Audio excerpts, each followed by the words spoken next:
سب سے پہلے ہم سیکھیں گے قربانی کا جانور ذبح کرنے کا طریقہ۔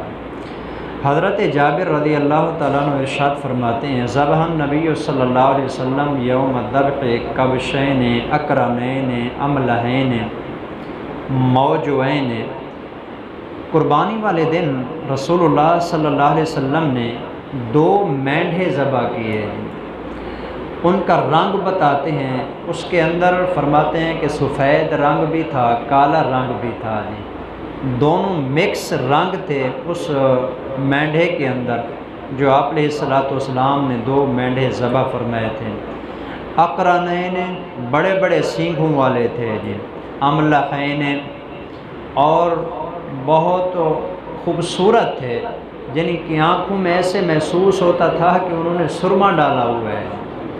بڑے خوبصورت قسم کے جو آپ علیہ السلام نے خریدے تھے ذبح کرنے کے لیے۔ موجوعین اور وہ دونوں خصی تھے۔ آپ علیہ السلام پسند کرتے تھے خصی جانور کی قربانی کرنا، اور مستحب ہے خصی جانور کی قربانی کرنا۔ چنانچہ آپ علیہ السلام نے یہ جو 2 مینڈھے ذبح فرمائے تھے دونوں ہی خصی تھے چنانچہ حضرت جابر کہتے ہیں فلما وجہہما، جب آپ علیہ الصلوۃ والسلام نے ان دونوں کا رخ قبلے کی طرف کر دیا۔ جانور کا جو رخ ہے یہ بھی قبلے کی طرف ہونا چاہیے، اور جو ذبح کرنے والا ہوتا ہے اس کا جو رخ ہے یہ بھی قبلے کی طرف ہونا، یہ سنت ہے سنت۔ بغیر کسی مجبوری کے اس کو چھوڑ دینا، اس سے کراہت پیدا ہو جاتی ہے تو اس لیے جانور کا رخ بھی قبلے کی طرف ہو، اور جو ذبح کرنے والا ہے اس کا رخ بھی قبلے کی طرف ہونا چاہیے۔ چنانچہ جب آپ علیہ السلام نے ان دونوں کو لٹا دیا، چھری پھیرنے سے پہلے آپ علیہ السلام نے ایک دعا پڑھی انی وجہت وجہی للذی فطر السماوات والارض، میں نے اپنا چہرہ اس ذات کی طرف کر لیا ہے جو آسمان و زمین کو پیدا کرنے والا ہے۔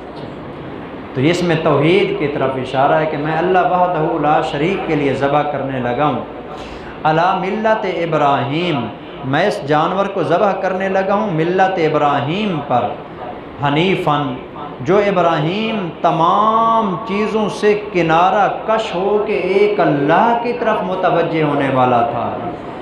وما انا من المشرکین، اور میں شرک کرنے والوں میں سے نہیں ہوں۔ ان صلاتی و نسکی، بے شک میری نماز اور میری یہ قربانی، و محیایا، اور میری زندگی، و مماتی، اور میری موت، للہ، حضور فرماتے ہیں کہ یہ سب اللہ کے لیے ہیں، للہ رب العالمین، جو رب ہے تمام جہانوں کا، لا شریک لہ، اس کا کوئی شریک نہیں ہے، وبذالک امرت وانا اول المسلمین، اور مجھے اسی کا حکم دیا گیا ہے، اور میں اللہ کے فرما برداروں میں پہلے نمبر کا فرما بردار ہوں۔ یہ دعا اگر ہو سکے تو یاد ہونی چاہیے۔ جس بندے نے قربانی کرنی ہے نا، اس بندے کے لیے حکم یہ ہے ذبح کرنے سے پہلے یہ دعا پڑھے ذبح نہیں کیا ابھی، ذبح کرنے سے پہلے یہ ساری دعا ہے اس کے بعد حضور علیہ الصلوۃ والسلام نے دعا ایک اور بھی مانگی۔ آپ نے فرمایا کہ اللہم من کا، یا اللہ یہ قربانی ملی بھی تیری طرف سے ہے، تو نے ہی ہمیں یہ قربانی کا جانور عطا کیا ہے، والا کا، اور ہم دیتے بھی تیرے نام پر ہیں، دینے والی ذات بھی تیری ذات ہے، ہم دیتے بھی تیرے نام پر ہیں۔ ان محمد و امت ہی، یا اللہ یہ 2 مینڈھے میں نے ذبح کیے ہیں، ایک میری طرف سے ہے اور ایک میری امت کے ان غریب لوگوں کی طرف سے ہے جو قربانی نہیں کر سکتے، میں قیامت تک آنے والے اپنی امتیوں کے لیے قربانی خود کر کے جا رہا ہوں۔ حضور علیہ الصلوۃ والسلام نے اپنے ان غریب امتیوں کے لیے قربانی کی ہے۔ چنانچہ جب یہ دعا مانگ لی نا آپ نے، یہ ساری دعا مانگنے کے بعد پھر آپ علیہ السلام نے فرمایا بسم اللہ واللہ اکبر، دونوں لفظ آتے ہیں حدیث پاک میں، بسم اللہ اللہ اکبر بھی ہے، بسم اللہ واللہ اکبر بھی ہے۔ یہ پڑھ کے نا پھر حضور علیہ السلام نے ثم ذبح، اس جانور کو ذبح فرما دیا۔ تو یہ طریقہ کار ہے اس کو لٹا کے قبلہ رخ کر کے چھری پہلے تیز کر لینی ہے۔ حدیث پاک میں خود حضرت عائشہ صدیقہ رضی اللہ تعالیٰ عنہ ارشاد فرماتی ہیں مسلم شریف کی روایت ہے کہ آپ علیہ الصلوۃ والسلام نے مجھے کہا یا عائشہ حلمی المدیتا، عائشہ ذرا چھری تو لاؤ، اور پھر آپ نے ثم قال، پھر آپ نے فرمایا اشہزیہا، اس چھری کو تیز کرو جی، بحجرن، کسی پتھر کے اوپر، یعنی جانور ذبح کرنے سے پہلے چھری کو تیز کرنا یہ مستحب ہے جی۔ بعض نادان کسائی ایسے ہوتے ہیں یا ذبح کرنے والے ایسے ہوتے ہیں کہ ایسے ذبح کر رہے ہوتے ہیں، زور لگایا ہوا ہوتا ہے پھر بھی ذبح نہیں ہو رہا، جانور کو تکلیف ہوتی ہے، اس طرح نہیں کرنا چاہیے، تیز چھری ہونی چاہیے اور جلد از جلد وہ ذبح کر دینا چاہیے۔ تو یہ ذبح کرنے کا طریقہ ہے۔ ذبح کرنے والے کے لیے ضروری ہے کہ وہ مسلمان ہونا چاہیے، اس کا عقیدہ درست ہونا چاہیے۔ غلط عقیدے والے بندے سے اگر قربانی ذبح کروائی ہے، قربانی بھی نہیں ہوگی، جانور بھی حرام ہو جائے گا۔ مسئلہ سمجھ لیں، یاد رکھ لیں اس کو، اس کا عقیدہ درست ہونا ضروری ہے، وہ اللہ کو وحدہ لا شریک مانتا ہو جی، قرآن کو اللہ کی کتاب مانتا ہو، صحابہ کرام کو برحق مانتا ہو، حضور کو خاتم النبیین مانتا ہو۔ اگر ان میں سے کسی ایک چیز کے اندر بھی کمی کوتاہی ہے تو اس کا ذبیحہ بھی حرام ہوگا، اور جو قربانی کا جانور ذبح کیا قربانی بھی نہیں ہوگی۔ ایک یہ ہے کہ ذبح کرنے والا مسلمان ہونا چاہیے۔ ویسے مسئلہ یہ ہے کہ اہل کتاب آدمی اگر ذبح کرے نا، اس کی ذبیحہ حلال ہے، لیکن قربانی کے جانور کے لیے علماء فرماتے ہیں اہل کتاب سے بھی ذبح نہیں کروانا چاہیے، خالص پکا موحد اور توحید پرست مسلمان ہونا چاہیے جو قربانی کا جانور ذبح کرے۔ تو پہلی شرط یہ ہے کہ ذبح کرنے والا مسلمان ہو، اور دوسری شرط یہ ہے کہ وہ جب ذبح کرے تو اللہ کا نام لے کے ذبح کرے جی، جو بھی میں نے بتایا، بسم اللہ اللہ اکبر، بسم اللہ واللہ اکبر، یہ کہے۔ اگر کوئی جان بوجھ کے یہ بسم اللہ چھوڑ دیتا ہے، ذبح اس نے جو جانور کی ہے یہ جانور بھی حرام ہو جائے گا اور قربانی بھی ادا نہیں ہوگی۔ تو اس لیے بسم اللہ پڑھنا بھی ضروری ہے اس کے لیے، جانور ذبح کرنے کے لیے۔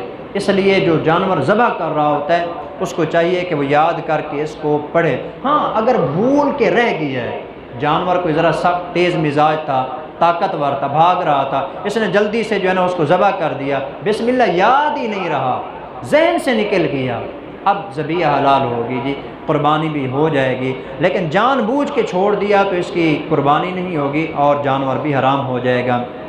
دوسرے ساتھی جو ساتھ ملے ہوئے ہوتے ہیں جانور کو پکڑنے کے لیے جی، ان کا بسم اللہ اللہ اکبر پڑھنا ضروری نہیں ہے، جو ذبح کر رہا ہوتا ہے نا صرف اس کے لیے ہوتا ہے جی۔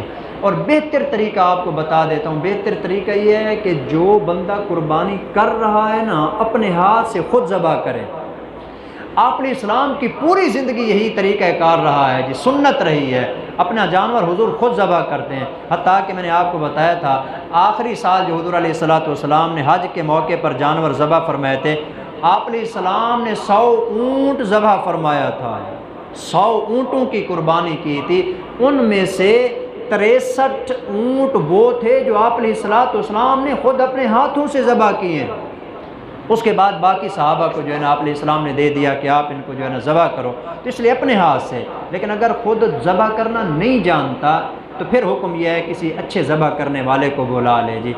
حتیٰ کہ اگر خواتین بھی ہیں نا جی، خواتین وہ اپنے نام کی قربانی کر رہی ہیں، خواتین کے لیے بھی حکم یہ ہے کہ وہ اپنی قربانی اپنے ہاتھ سے ذبح کریں جی۔ عورت کا ذبیحہ حلال ہے، بلکہ بہتر ہے کہ عورت کو ذبح کرنے کا کہا جائے کہ وہ اپنا جانور خود ذبح کرے جی، بشرطے کہ ذبح کرنا جانتی بھی ہو اور اتنا حوصلہ بھی ہو جی، یہ نہ ہو کہ اس کے ذبح کرنے سے پہلے خود ہی بے ہوش ہو جائے، جانور ادھر چلا جائے اور خاتون صاحبہ کہیں اور گرے پڑی ہوں جی، جانتی بھی ہو اور دل بھی اتنا بڑا ہو کہ کر سکتی ہے، تو کرنا چاہیے، جانور اپنے ہاتھوں سے اس کو ذبح کرنا چاہیے۔ مسلمان ہو، بوقت ذبح بسم اللہ پڑھے۔ نمبر 3، تیسری شرط یہ ہے 4 رگیں کاٹے جی، ایک وہ نالی جس میں چارہ وغیرہ جاتا ہے جی، ایک وہ نالی جو سانس والی ہوتی ہے، یہ 2 کاٹنا بھی ضروری ہیں، ان کے ساتھ 2 اور ہوتی ہیں جن کو 2 شاہ رگ کہا جاتا ہے جی، ان 4 رگوں کا کاٹنا ضروری ہے۔ ہاں اگر ان میں سے کوئی ایک رہ گئی ہے نا، 3 کٹ گئی ہیں تو پھر بھی جانور جو ہے نا حلال ہو جائے گا، لیکن اگر 2 چھوڑ دی ہیں، صرف 2 کاٹی ہیں، جانور اگر تڑپ کے بعد میں مر بھی گئی ہے نا تو وہ جانور حرام ہوگا، وہ حلال نہیں ہوگا۔ تو چاروں کی چاروں کاٹنا ضروری ہے، یا کم از کم 3 کاٹ دے تب بھی جو ہے نا کام چل جائے گا۔